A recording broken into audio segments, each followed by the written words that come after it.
এই হাসিনা সরকারকে ফ্যাসিস্ট আখ্যায়িত করার জনক মাহমুদুর রহমান, এটা আমরা সবাই জানি। কিন্তু আজকে আমি যেটা আহ্বান করব যে এই যে বিপ্লব, উনি যেটাকে বিপ্লব বলেছেন, সত্যি সেটা বিপ্লব, যেই অর্থেই হোক, এই বিপ্লবকে সার্থক করার জন্য, এই বিপ্লবকে ধরে রাখার জন্য প্রতি বিপ্লবীরা কিন্তু এখনো সোচ্চার। তিনি প্রখ্যাত হয়েছেন সাংবাদিক হিসাবে, এবং তার যত জেল জুলুম সেগুলো কিন্তু এই সাংবাদিকতার কারণে। প্রকৌশলী হিসাবে তিনি কিন্তু জেলে যান নাই, তিনি জেলে গেছেন এজ এ জার্নালিস্ট।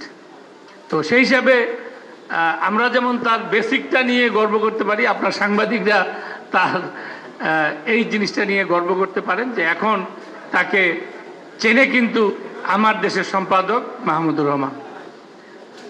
আমি যে কথাটি বলতে চাই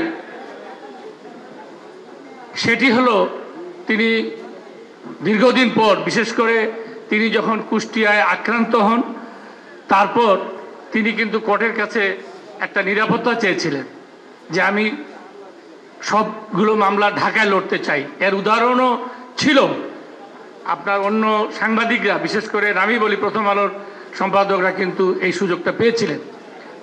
তাকে কিন্তু এই সুযোগটা দেওয়া হয়নি। তাকে বলা হয়েছে আপনার যেখানে যেটা আছে।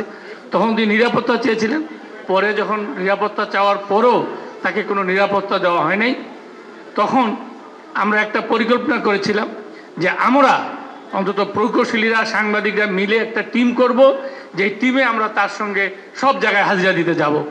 কিন্তু তিনি বললেন যে দেখো, হ্যাঁ এটা হয়তো আমার সেফটির জন্য ইট ইজ গুড, বাট তোমাদের উপর যদি একটা হিট আসে তাহলে আমি কি জবাব দেব। আমি তাকে সামনে রেখেই কথাগুলো বলছি যে আমি সত্য বলছি কিনা। তিনি বলছেন যে তোমাদের উপর যদি হিট আসে তাহলে তোমাদের পরিবারের কাছে আমি কি জবাব দেব, কাজেই আমাকে চিন্তা করতে হবে যে আমি কি করব। This is Mahmudur Rahman. যাই হোক, তারপর তিনি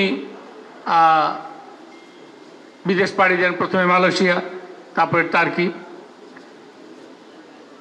এবং সেখান থেকেও কিন্তু তিনি তার যুদ্ধ, কলম যুদ্ধই বলেন আর ইউটিউবে বলেন বা মিডিয়াতে বলেন, তার বক্তব্য কিন্তু তিনি তার শেষ করেননি। এবং আমি দীর্ঘ করব না বক্তৃতা, সেটা হলো যে আজকের যে এই বিপ্লব, এটা অনেকবারই আপনারা বলছেন যে ফ্যাসিস্ট, এই হাসিনা সরকারকে ফ্যাসিস্ট আখ্যায়িত করার জনক মাহমুদুর রহমান, এটা আমরা সবাই জানি।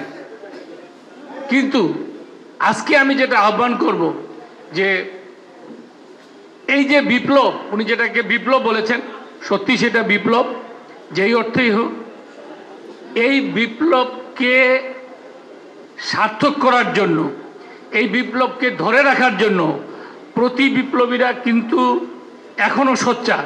আমি তাকে অনুরোধ করব, আপনি, আপনার, আমার দেশ, আপনার যতগুলো সেক্টর আছে, আপনি এই বিপ্লবের পক্ষে আপনার কণ্ঠ, কলম সবই আপনি ব্যবহার করবেন।